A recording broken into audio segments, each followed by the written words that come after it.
Alright, so we went through all the other chokes. If you want to see all those chokes, you can go somewhere else on the website. You can see them all. This next choke is by far my favorite choke in the history of mankind. I won a grappling tournament with this one choke. In fact, I think it's the only choke I landed in that grappling tournament. Why? Because I was there. College wrestling team shows up. Wrestlers love to let you land this choke. This is called the guillotine.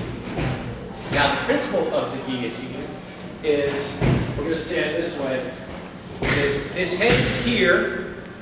You're going to notice the sharp part of my arm, not the wide part, the sharp part. It's gonna find its way right across this jawbone. So as we come in for it, we let the jawbone guide us into the choke. Now we get this here, this arm comes underneath. Now, in reality, a lot of times I don't actually choke, I break.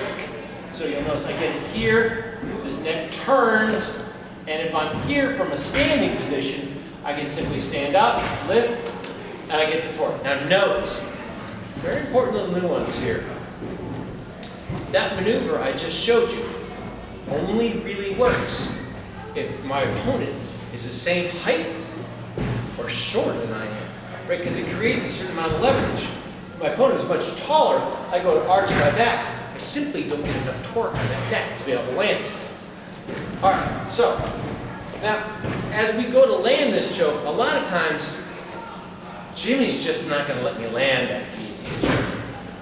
So, as we go to land it, the thing that I'll do is I see him, he's a wrestler, and I'm going to start baiting with my leg. I'm here, I'm going to get intentionally deep, I'm going to lean forward, and say, take my leg, and this guy is going to go. Now, he's fast, right? If I get here, he's probably going to get here before I get the guillotine. That's fine. Because he's going to say, I'm winning, and I'm just letting him drive. Because he's going to take his shoulder, he's going to drive me down. Now I'm going to come and note. I went straight to my back. He went straight on top, because that's what a wrestler's going to do. And now I've got this guillotine locked, and my hands, my feet are right around his waist. If I want to, I can lock him like this, and all of a sudden, I just arch my back. And it isn't going to take much, Jimmy. Don't take a lot of pain. I ain't going to arch yet. Right? It just takes that. Notice. Like, not a lot of pressure. And that's the guillotine from the guard.